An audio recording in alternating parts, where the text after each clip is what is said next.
दोस्तों, कक्षा 10वीं वाले विद्यार्थियों के परीक्षा में छपने वाले जो प्रश्न हैं वो लेकर आ चुका हूं दोस्तों। मैं आप जल्दी से अपने दोस्तों के साथ शेयर कर दीजिए और इस वीडियो पर कम से कम 100 लाइक का हम टारगेट रख रहे हैं दोस्तों।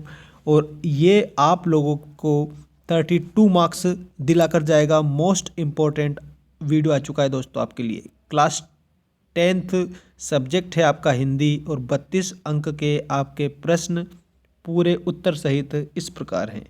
चलिए बात करते हैं पहले प्रश्न से। राजनीति किसने सीख ली है? तो इसमें उत्तर लिखेंगे कृष्ण ने। राजनीति कृष्ण ने सीख ली है। इसके बाद में हास्य रस के स्थायी भाव। हास समास के प्रकार होते हैं। मोस्ट इंपोर्टेंट क्वेश्चन आ चुका है। समास के कितने प्रकार होते हैं? 6 प्रकार होते हैं। भोलेनाथ के ललाट पर कौन सा तिलक सुशोभित है? तो इसमें लिखेंगे भभूत का। संचारी भाव की संख्या है तो इसमें आप लिखेंगे 33। 33 संचारी भाव होते हैं। संचारी भाव की संख्या कितनी है? तो याद रखना 33 संचारी भाव हैं। और इसके बाद में अगला प्रश्न देखिए। गोपियाँ किसे बड़भागी कह रही है? गोपियाँ किसे बड़भागी कह रही है? तो उद्धव को बड़भागी कह रही है। ठीक है। इसके बाद में अगला क्वेश्चन देखिए। सही जोड़ी बनाइए। दोस्तों, सही जोड़ी आ चुकी है आपके सामने। स्त्री शिक्षा, तो इसमें आप लिखेंगे देश का गौरव बढ़ेगा। 1 अंक की रचना एकांकी। रामचरितमानस महाकाव्य। एक कहानी ये भी तो इसमें आएगा मन्नू भंडारी। माता का आंचल शिवपूजन सहाय। जयशंकर प्रसाद छायावाद। ये आप लोग इस प्रकार से जोड़ी कंप्लीट करेंगे। जोड़ी के बाद में खाली स्थान आ चुके हैं। मोस्ट इंपोर्टेंट छपने वाले 100%। देखिए, सूरदास रस के कवि थे। श्रृंगार रस या वात्सल्य रस? तो याद रखना वात्सल्य रस के कवि थे और वात्सल्य रस के सम्राट भी कहे जाते हैं। नाटक में अंक होते हैं तो अनेक अंक होते हैं। भोलानाथ का वास्तविक नाम तारकेश्वर नाथ था। काव्य के मुख्यतः भेद होते हैं। दृश्य काव्य और श्रव्य काव्य 2 भेद होते हैं। मात्रिक छंद में गणना होती है मात्रा की। महाकाव्य में जीवन का चित्रण होता है समग्र। रस को की आत्मा कहा जाता है, काव्य की आत्मा कहा जाता है।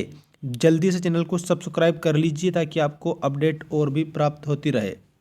सत्य सत्य देखिए, बाल गोविंद भगत गृहस्थ नहीं थे, ये असत्य है। समास के 3 भेद होते हैं, ये भी असत्य है। बेजू की मुलाकात मूसन तिवारी नामक व्यक्ति से हुई थी, ये सत्य है। शिव धनुष राम ने तोड़ा था, ये भी सत्य है। महारानी के सूट की कीमत भारतीय मुद्रा में 5000 थी, ये भी सत्य है। और अस्थायी मनोविकार स्थायी भाव कहलाते हैं, ये असत्य है क्योंकि स्थायी भाव नहीं, वो संचारी भाव कहलाते हैं। और यहाँ पर स्थायी भाव दिया है मतलब ये असत्य है। अस्थायी मनोविकार संचारी भाव कहलाते हैं, ध्यान रखेंगे। अब देखिए, एक वाक्य में उत्तर दीजिए। Question number 5। रचना के आधार पर वाक्य के भेद बताइए। रचना के आधार पर 3 वाक्य के भेद होते हैं, सरल वाक्य और उसके बाद में मिश्र वाक्य और संयुक्त वाक्य।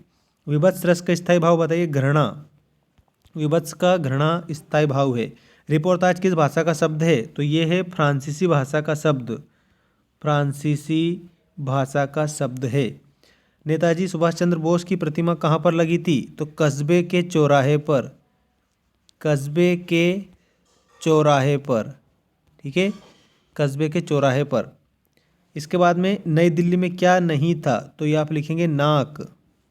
चांदनी रात के बाद क्या आता है? अंधेरी या काली रात, ठीक है, अंधेरी या फिर काली रात, ठीक है। अगला है सीता स्वयंवर में लक्ष्मण किसके साथ गए थे? तो विश्वामित्र जी के साथ गए थे। विश्वामित्र जी के साथ गए थे, ठीक है। तो इसमें आप विश्वामित्र लिखेंगे। तो ये आपके 32 नंबर के हो चुके हैं। और फिर और बाकी ये जो प्रश्न है मैंने आपको पहले इन प्रश्नों को बता दिया है दोस्तों, ध्यान रखेंगे आप, ठीक है। तो ये 32 नंबर का एक सेट मैंने वापस आपको अच्छे से बताया है उत्तर सहित, ताकि क्योंकि बहुत सारे स्टूडेंट कमेंट कर रहे थे सर 32 अंक का हमारे लिए एक सेट पेपर लाइए, तो हम वार्षिक परीक्षा के लिए ये सेट पेपर लेकर आए हैं।